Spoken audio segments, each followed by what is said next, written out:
ભાવનગર શહેરમાં દેશના વડાપ્રધાન નરેન્દ્રભાઈ મોદીના જન્મદિવસને લઈને પશ્ચિમના ધારાસભ્ય જીતુભાઈ વાઘાણી દ્વારા મેગા મેડિકલ કેમ્પનું આયોજન કરવામાં આવ્યું હતું। ભાવનગર શહેરમાં પશ્ચિમના ધારાસભ્ય જીતુભાઈ વાઘાણી દ્વારા દેશના વડાપ્રધાનના જન્મદિવસ નિમિત્તે ભાવના સોસાયટીમાં છગનભાઈ નાવડિયાની ઓફિસે મેગા મેડિકલ કેમ્પનું આયોજન કરાયું હતું, જેમાં જનરલ હેલ્થ ચેકઅપ, હાડકાની ઘનતા માપવી તેમજ હિમોગ્લોબિન ચકાસવા જેવી દરેક સ્વાસ્થ્યસભર સુવિધાઓ પૂરી પાડવામાં આવી હતી। આની શુલ્ક મેડિકલ કેમ્પમાં નિષ્ણાત તબીબોએ હાજર રહીને દર્દીઓનું ચેકઅપ કરીને જરૂરી રિપોર્ટ અને દવાઓ આપવામાં આવી હતી। જો કે રેડ ક્રોસના સહયોગથી કેમ્પ યોજાયેલ। આમ જીતુભાઈ વાઘાણીએ સેવાકીય પ્રવૃત્તિ સાથે દેશના વડાપ્રધાનનો જન્મદિવસ ઉજવાયો હતો।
મહેશ રાવલ આજે ગૌરવંતી ગુજરાતના પનોતા પુત્ર, પ્રધાનમંત્રી અને વિશ્વના લોકપ્રિય નેતા આદરણીય નરેન્દ્રભાઈ મોદીજીનો જન્મદિવસ છે।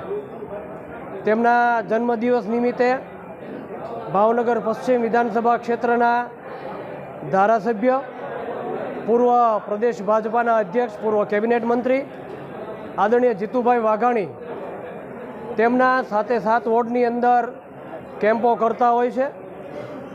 તેના ભાગરૂપે આજે આ બોર તળાવ વોર્ડની અંદર જે અસંગઠિત કામદારો, રત્ન કલાકારો જે છે એમની વચ્ચે આજે આ કેમ્પથી શરૂઆત થઈ રહી છે। આગામી દિવસોની અંદર સેવા પખવાડિયા અંતર્ગત બીજા વોર્ડની અંદર 6 કેમ્પો હજી યોજાવાના છે। આપણે સૌ ભાવેણાવાસીઓ જાણીએ છીએ, આદરણીય જીતુભાઈ વાઘાણી એમના જન્મદિવસ હોય કે એમના પિતાશ્રીની પુણ્યતિથિ હોય, આ નિમિત્તે શ્રમજીવી વિસ્તારની અંદર આરોગ્ય કેમ્પ કરતા જ હોય છે। અને એના ભાગરૂપે નરેન્દ્રભાઈના પણ જન્મદિવસે હવે આગામી 7 દિવસોની અંદર આ આરોગ્યના કેમ્પો યોજાશે અને વિવિધ સેવાકીય પ્રવૃત્તિઓ પણ નરેન્દ્રભાઈના જન્મદિવસ નિમિત્તે આ પશ્ચિમ વિધાનસભા ક્ષેત્રની અંદર થવાની છે।